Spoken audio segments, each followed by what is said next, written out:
सूत जी ने कहा कि सूत जी ने कहा कि हे श्रेष्ठ मुनियों, मैं आगे की एक कथा कर रहा हूँ आपको। प्राचीन काल में उनका नाम एक बुद्धिमान राजा रहते। वह राजा सदैव सत्य बोलते थे। देवी देव स्थान में जाकर के पूजा पाठ करते और वहाँ उपस्थित साधु सन्यासी ब्राह्मण को अन्न तथा वस्त्र का दान किया। उनके दान से उपस्थित सब लोग प्रसन्न हो जाते थे। राजा की पत्नी कमल के समान वाली सती साध्वी थी।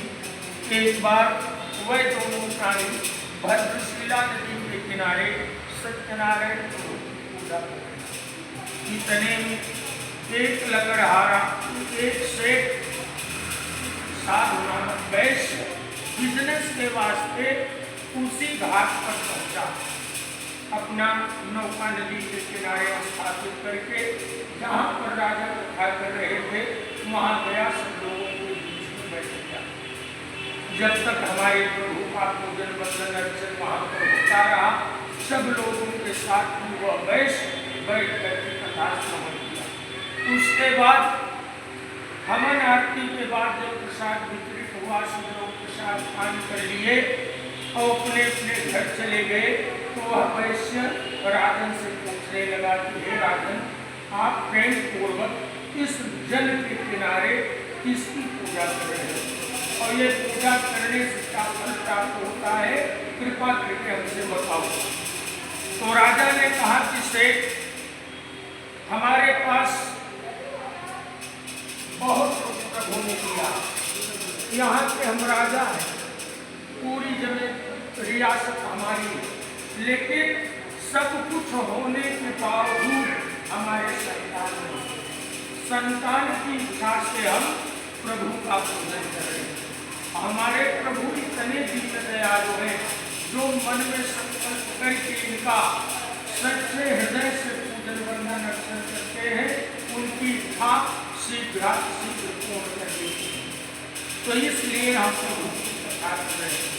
तो वह सेठ बोला कि राजन, हमारे पास भी कोई संतान नहीं है, ये पक्की बात है कि ये कथा करने से संतान प्राप्त होगी। तो राजा ने कहा कि इससे हमको पूर्ण विश्वास है, इच्छा पूर्ण होगी, बाकी भाव ही देवता का वास भाव में है। अगर आपके अंदर भाव नहीं है तो अगरबत्ती दिखाने से कोई मतलब नहीं है। तो बोले ठीक है, हमको भी संपूर्ण विधान बताने की कृपा है। तो वह राजा जो है संपूर्ण विधान से बता दिया। अब वह सेठ अपने नौके से गया बिजनेस किया। जब रास्ते में उसका पूरा बिजनेस वाला आइटम समाप्त हो गया, तो वहीं से अपने गांव की तरफ निकलना हुआ। अपने घर आने पर अपनी धर्म पत्नी से रास्ते की सारी बातें बता दिया। तो सेठानी भी बड़ी प्रतिव्रता थी। उन्होंने कहा कि तो बड़ा सुंदर विचार आपके पास आ गया है, कल ही व्यवस्था करो, कल ही प्रभु का पूजन हो जाए। सेठ भड़क गए, बोले किसी लिए कोई बात मुझसे बताते नहीं, तुम बहुत जल्दी उतावली हो जाती हो, अभी कुछ मिला नहीं, अब कथा करना प्रारंभ कर रही हो। कहीं सेठानी ने कहा कि ये बताओ, प्रभु हमको कि हम कहीं पुष्प बैठकर खाए तो हमको कम नहीं होगा, और संतान से बढ़ करके ये धन कुछ भी नहीं। इसलिए आप कथा करोगे, संतान होगी तो तुम्हारे लिए पूरा प्रॉपर्टी का वारिस मिल जाएगा, देख रेख करेगा। तो इसलिए आप कथा कर डालो। कहने भी कुछ नहीं, जब प्रभु कोई चीज दिखाएंगे तब हम प्रभु की कथा करेंगे। ऐसा कह करके से नगर में घूमने टहलने चले गए, और प्रभु की कृपा हुई। एक दिन इसने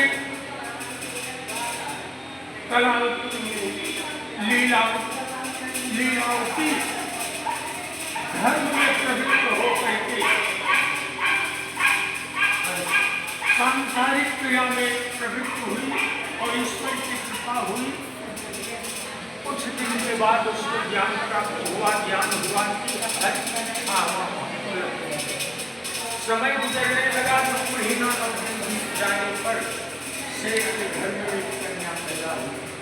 वह कन्या शुक्ल पक्ष के चंद्रमा की भांति तेजी से बढ़ने लगा, तो नित्य प्रति कला बढ़ने से उस लड़की का नाम कलावती पैदा हो गई। उसके बाद से छठी किए, बढ़ी किए, नाना प्रकार का धन खर्च किए। समय गुजरने लगा। 1.25 महीना बीत जाने पर सेठानी ने कहा कि सेठ, अब बिटिया 1.25 महीने की हो गई है, आप जो संकल्प किए थे कि कोई संतान हो तो हम कथा करेंगे, तो प्रभु हमको सुंदर कन्या के रूप में संतान दे दिया है, और 1.25 महीना गुजर गया, आप कथा कर लीजिए। देवी भी पक्की हो जाएगी और मनोती भी पूर्ण हो जाएगी। सेठ ने कहा कि तुमको कुछ नहीं दिखाई देगा, लड़की के पैदाइश से लेकर के छठी बढ़ी तक कितना धन नहीं रुका दिया। अब इस समय हम कोई कथा पूजा नहीं कर पाएंगे, अब करेंगे, लेकिन जब बिटिया का विवाह करेंगे तो उसी में प्रभु की कथा करके तब बिटिया का विवाह। इतना लंबा संकल्प लेकर के सेठ अपने कार्यों में व्यस्त हो गए। अब समय गुजरने में टाइम नहीं लगता है, धीरे धीरे धीरे धीरे समय चक्र बढ़ने लगा, और लड़की बहुत कम समय में अपने पिता के घर में सयानी हो गई, यानी 16 वर्ष की हो गई। तो सेठ नगर से आ रहे थे, तो एक बगीचे में सहेलियों के साथ में पूरी लड़की को टहलते हुए देखा, तो सेठ के मन में आ गया कि मेरी लड़की विवाह के योग्य हो। घर आने पर अपनी धर्मपत्नी से कहा कि बिटिया शादी योग्य हो गई है। सेठाई ने कहा कि मेरी बात को आपको मानना नहीं है, करोगे अपने मन का ही, तो सयानी तो हो ही गई है, जो आपको समझ में आए वही करो। सेठ समझ गए कि वही उन्नत लगा है सेठाई को, बोले चलो ठीक है। तो तुरंत अपने नौकर को बुलाए सेठ। नौकर आया, नौकर से बोले कि जाओ मेरी बिटिया के लिए सुंदर वर खोजो, जब वर मिल जाए तो आज करके हमको बताना। तो अपने सेठ के आदेश का पालन करने के लिए उसका नौकर जो था वर की तलाश करने के लिए घर से निकल गया।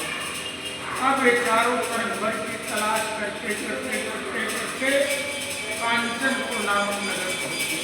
उस नगर में जब पहुंचा तो एक सेठ के घर गया, जिसके घर एक सुंदर पुत्र था। वह नौकर वहां जाने के बाद बालक को देखा, उनका घर देखा, बिजनेस देखा, वो बड़ा प्रसन्न हुआ कि वाकई लड़का बहुत सुंदर है, सभ्य है, अच्छा कारोबार है, इससे बढ़िया वर सेठ को नहीं मिलेगा।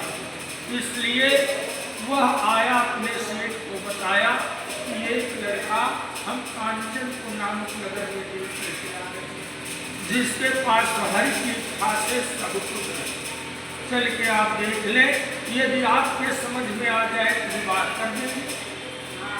तो अपने नौकर को लेकर के वह सेठ के घर गया। वहाँ जा करके बालक को देखा तो वाकई लड़का बहुत सुंदर था, कारोबार भी बढ़िया था, सुंदर हवेली था, वो सब देख करके बड़ा प्रसन्न हुआ। तो ये सेठ उनके माता पिता से विवाह की बातें करने लगे। कुछ समय बाद विवाह फिट हो गया। तो ब्राह्मण बुला करके विवाह का मुहूर्त निकलवा करके एक पर्ची उनको दिए, एक अपना लेकर के सेठ अपने घर आए। घर आने पर अपनी धर्मपत्नी से कहा कि बिटिया की शादी हम तय कर दिए हैं, ये बहुत कम समय है, महीने की फला तारीख को है और तुमको घर की पूरी तैयारी करनी है, बाहरी देखभाल हम कर लेंगे। ऐसा अपनी धर्मपत्नी से कह करके से फिर अपने कार्य में व्यस्त हो गए, विवाह की तैयारियों में लग गए। सेठानी ने कहा कि आप बाहरी देख रेख करो, घर की देख रेख हम स्वयं कर लूंगी। तो अब विवाह की तैयारियों में जुट गए। समय जाने में टाइम नहीं लगता है। जो चीज का दिन रख दिया जाता है उसको बीतने में समय नहीं लगता है। धीरे धीरे समय गुजरने लगा। एक दिन विवाह का दिन आ गया। बारात आई, विवाह सेट कर दिए, लेकिन दुर्भाग्यवश सत्यनारायण भगवान की पूजा नहीं। और शादी करने के बाद दामाद को अपने घर पर घर जमाई बना करके रख लिए। उसके बाद बारात लौट गई। ये लोग अपने कार्यों में मस्त हो गए। 10 दिन 15 दिन दामाद घर पर था। उसके बाद सेठ अपने दामाद को लेकर के नौकरी में किराना सामग्री रख करके नदी के किनारे